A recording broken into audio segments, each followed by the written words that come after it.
Então que sejam bem-vindos a mais um caderno de viagens, que é a bagagem de mão de Carlos Ribeiro, aqui na Pensar Fora da Caixa.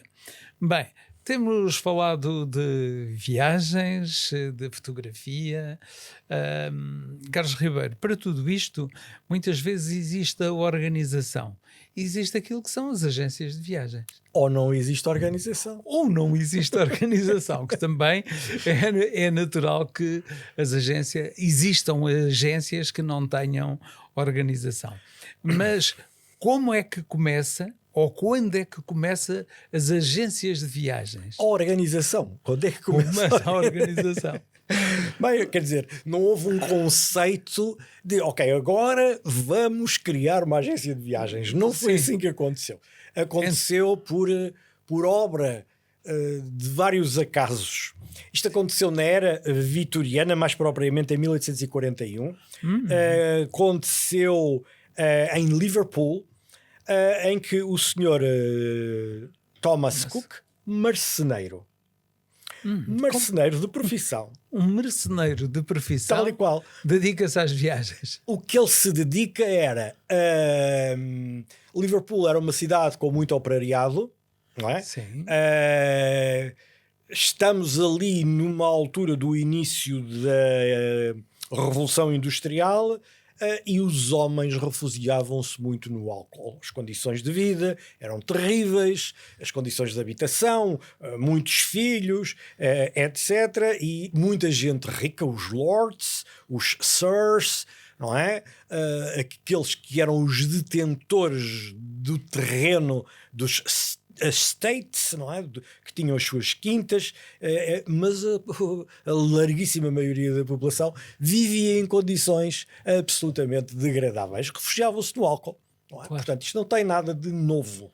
Ora, o marceneiro Thomas Cook preocupava-se com estas coisas porque ele era um homem que interpretava a religião de uma forma prática. Ele fazia-lhe confusão e não gostava de ver o que acontecia como resultado da embriaguez, porque depois havia rixas nos pubs, havia rixas nas ruas, havia rixas em casa com a mulher, com os filhos, etc. Portanto, era realmente uma sociedade que estava desregulada, não é? O que é que ele se lembrou?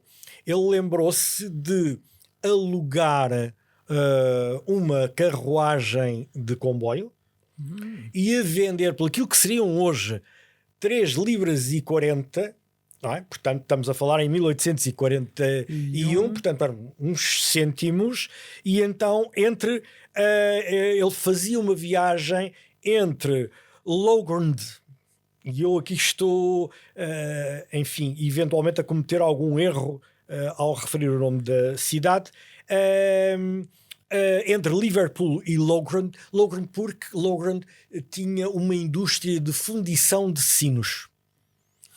E o que ele queria era tirar as pessoas daquele ritmo, não é? E colocá-los e aos domingos, trabalhava-se ao sábado, trabalhavam-se horas infinitas, 10, 12, 14, 15, não é? Ainda não havia a semana inglesa. Não havia a semana inglesa. E então lá iam eles por uns cêntimos de viagem em grupo visitar a cidade onde se fabricavam os sinos. Ora, isto proporcionava o convívio, isto proporcionava eventualmente, e agora aqui o que vou dizer não tenho a certeza absoluta, mas eventualmente alguma liturgia pelo caminho, ou que houvesse um toque ou outro de igreja, de mensagens religiosas para aquelas pessoas.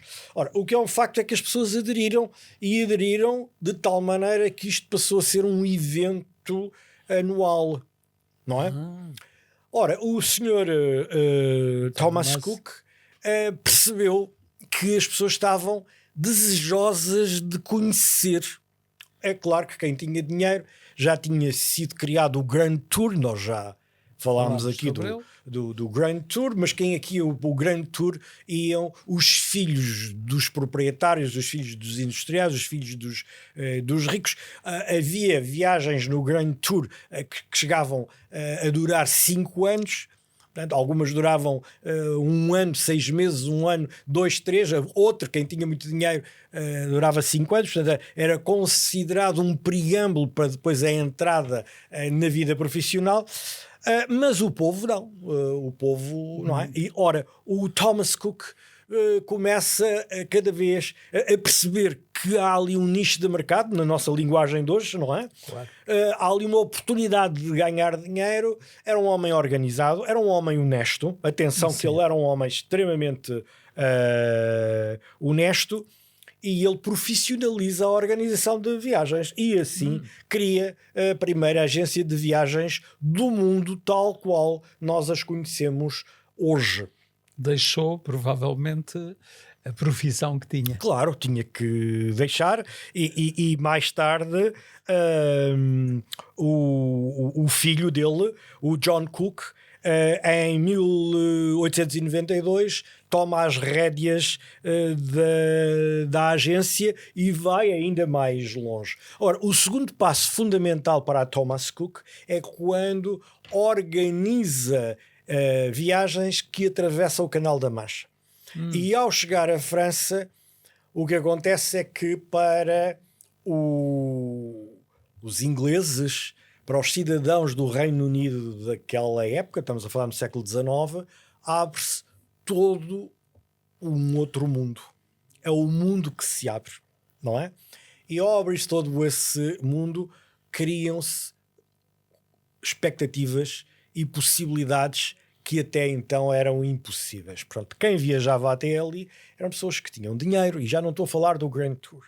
Claro. Eram pessoas que tinham dinheiro. Todos nós já vimos nos filmes viagens em transatlânticos, a bagagem de mão, eram baús. Não é? Porque as senhoras levavam aquelas roupas todas, umas para o almoço, outras para o jantar, outras para ocasiões sociais e assim sucessivamente. Ora, isto é a abertura, a democratização da viagem para quem tem algum dinheiro. Ainda não é a viagem para o povo, não é? Mas para quem tem algum dinheiro. Ora, isto vai evoluindo de uma forma tal que o Thomas Cook, a agência de viagens, começa a organizar viagens no continente, como eles chamam. Quem está em Inglaterra chama a Europa, que está do outro lado do canal, chama o continente, não é? Viagens para o continente, começa obviamente por França, que é ali o sítio que está ali mais próximo. Ainda hoje há ingleses que fazem férias em vários pontos de França, até no norte de França, que tem um interesse, enfim, e nomeadamente o tempo não é muito melhor do que do outro lado do canal, em Inglaterra. Claro que o sul de França é completamente diferente, mas é muito mais caro, é muito mais exigente. Claro. É mais, ainda hoje, atenção. E ele começa aos poucos e poucos a ir para dentro do continente e que chega ao ponto de organizar viagens para o Médio Oriente. E uma das primeiras viagens que ele organiza no Médio Oriente, em que as pessoas vão visitar o Egito, etc., são 180 pessoas. Nós estamos a falar em levar 180 ingleses numa viagem para países cujas infraestruturas, as estradas, os transportes, a comida, a bebida, tudo isso, coisas que os ingleses não prescindem, não é? Embora possamos estar a falar de pessoas, não estamos a falar dos ricos, estamos a falar dos remediados, e ele consegue, ele e o filho, e certamente jamais com o filho, ele consegue organizar toda aquela logística, não é? De tal maneira que a Thomas Cook inventa duas coisas fundamentais. Ora, nem toda a gente queria viajar em grupo. Havia pessoas que depois a agência vai evoluindo e há pessoas que querem viajar individualmente. Então eu faço uma reserva na Thomas Cook e vou para um hotel, por exemplo, em Lisboa. Eu chego a Lisboa, que documento é que eu apresento na recepção do hotel? Então, a Thomas Cook inventa o voucher. E com o voucher, é claro que a agência ou já tinha pago a estadia, ou então tinha crédito, não é? Claro. E o cliente passa a viajar com uma carteirinha com vouchers que entrega na recepção dos hotéis. Isso hoje está completamente ultrapassado, porque hoje as reservas fazem-se online e eu tenho uma aplicação no telemóvel até para fazer o check-in nos aeroportos. Mas o que é um facto é que isso foi uma evolução tremenda, porque o cliente tem a viagem organizada, não tem que se preocupar com pagamentos, não tem que se preocupar com nada disso. Claro. Mas havia um problema. E o dinheiro? Pois é e o dinheiro? Ou se tem dinheiro para pagar, ou se tem dinheiro para ter crédito. Sim, mas eu vou viajar, por exemplo, para um país africano ou para um país do Médio Oriente e levo não sei quantas centenas ou milhares de libras no bolso. Isso cria um problema de segurança, não é? Claro. Então ele inventa o travel check. Ok? E eu compro os travel check em Inglaterra, nem determinado valor, e depois desconto esses travel check em bancos ou nas recepções dos hotéis. E eu já viajei no tempo em que os animais falavam com travel checks e com vouchers. Sim, ok? Mas isto, queiramos ou não, era algo inovador completamente para a época. Tal e qual foi inovador, que foi copiado por todos os outros que vieram a seguir. Claro. Não é? Portanto, se está bem, copia-se. E foi o que as agências... Depois, o que é que acontece? Acontece que quer em Inglaterra, quer noutros países, começou-se a perceber, ok, isto é um grande negócio. Portanto, nós o que temos que ter é a logística, o gosto e ter uma porta aberta ao público para receber as pessoas e fazer contratos com hotéis que nos permitam enviar os nossos clientes e serem bem recebidos. A Thomas Cook tinha uma particularidade. Eu trabalhei na pousada do Castelo, em Óbidos, quando era trabalhador estudante, e posso dizer que um dia fomos visitados por um representante da Thomas Cook que foi verificar os quartos e as salas e o restaurante, almoçou lá e fez o seu relatório. Portanto, era assim que as coisas funcionavam. E isso dava garantia ao cliente, à agência e ao cliente. É claro que nem todos os clientes de Thomas Cook ficavam em hotéis de 5 estrelas ou em pousadas, não é? Portanto, havia, digamos que, oferta para várias bolsas. E criou-se uma frase nos ingleses que é "Let Thomas cook it". Isto assim uma tradução, estas traduções assim, enfim, deixa o Tomás cozinhar a coisa, não é? Pronto, era ele que cozinhava a viagem, era ele que fazia, que tratava da viagem, tal e qual. E hoje há uma agência Thomas Cook explicitamente online, não é? Que tem um slogan que diz "Don't just book it, Thomas Cook it", ok? Porque portanto, a marca é a marca. A marca ficou. A marca ficou. Porque a agência depois foi vendida mais tarde, foi vendida à Orient Express. No período da Segunda Guerra Mundial foi nacionalizada para não cair nas mãos dos nazis.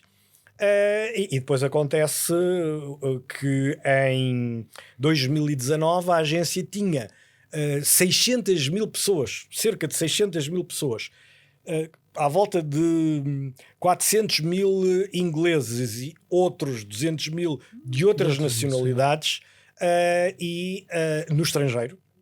Portanto, não só ingleses, mas porque a agência depois expandiu-se não só para a Inglaterra, mas para outros mercados, e faliu. Pois. E faliu porquê? A agência, que já não tinha nada a ver com a família Thomas Cook, porque já Já sido. tinha sido vendida pelo menos 2 vezes e vai à falência porque de repente vem a internet, vêm as plataformas de reserva e a agência tinha nada mais, nada menos do que 22 mil colaboradores e centenas de agências físicas abertas ao público, quer em Inglaterra, quer noutros países. Ora, nessa altura a agência já estava a perder dinheiro. E já há anos que estava a perder dinheiro. Mas antes disso, uns anos antes, eu já tinha lido que o lucro médio por pessoa era de 1 libra. Não é? Portanto, a pressão da concorrência era tal que a agência não conseguiu sobreviver. Ora, a agência faliu, mas foi um farol. Portanto, hoje é vista pelo mercado como um exemplo de empreendedorismo e de identificar uma possibilidade de mercado. Eu uma vez, numa conversa nos Estados Unidos com um americano, ele perguntou-me o que é que eu fazia. Eu tive muita dificuldade em lhe explicar o que é que eu fazia, mas ele ouviu-me atentamente. Foi ele que me convidou para me sentar ao pé dele. Eu não conhecia de lado nenhum. Claro.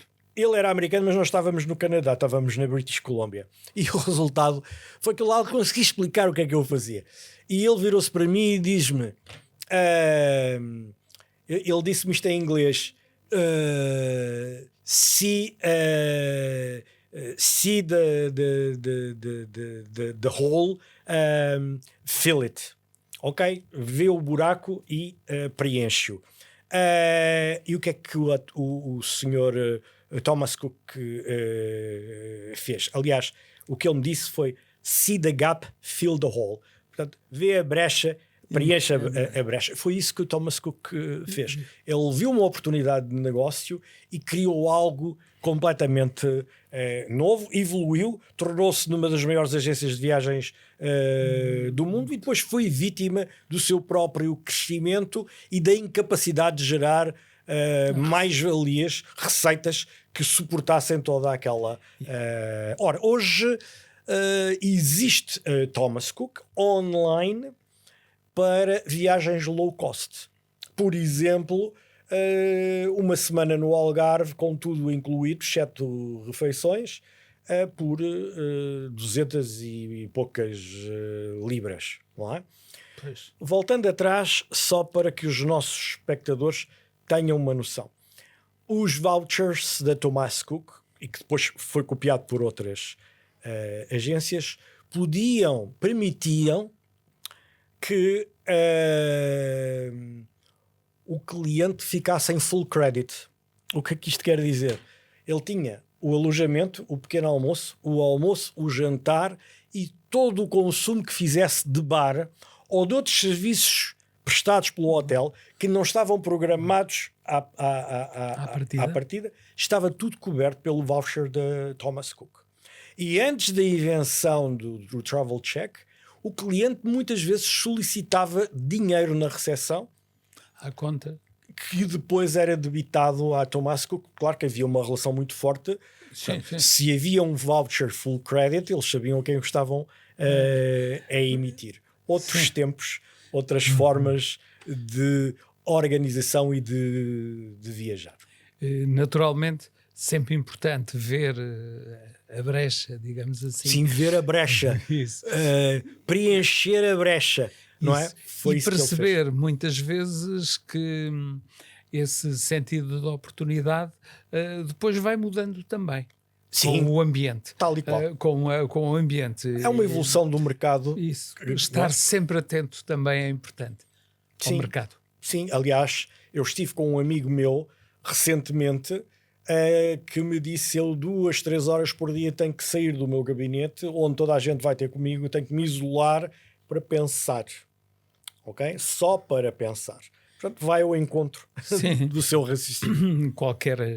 Qualquer negócio precisa de ser pensado. Tal e E alguém que o pense. Até a viagem. Até a viagem. Ora bem, tivemos com a primeira agência de viagens e a história dessa agência de viagens que chega até aos dias de hoje, em formatos completamente diferentes daqueles do seu original. Tal e qual. Isso. Como é que um carpinteiro, Marceneiro. isso, como é que um marceneiro chega aqui? Porque viu, efetivamente, a dita brecha. Carlos Ribeiro, muito obrigado por esta... Nós convidamos os nossos ouvintes a ver as brechas. Exatamente, é esse o grande desafio. E já que o Carlos Ribeiro faz este convite, eu também faço aqui um convite a quem nos acompanha a irem ver outros episódios e outros programas dos cadernos de viagens, porque estarão lá outros sentidos de oportunidade. Quem sabe? É verdade. Não é? Para ir lá vendo, porque eles estão lá no YouTube da Pensar Fora da Caixa, por isso é visitá-los. Mas de qualquer forma, nós voltamos já na próxima semana. Até para a semana. Com mais uma viagem, sabe-se lá o que mais que o Carlos Ribeiro nos traz neste seu caderno de viagens, que é a bagagem de mão do Carlos Ribeiro. Até lá.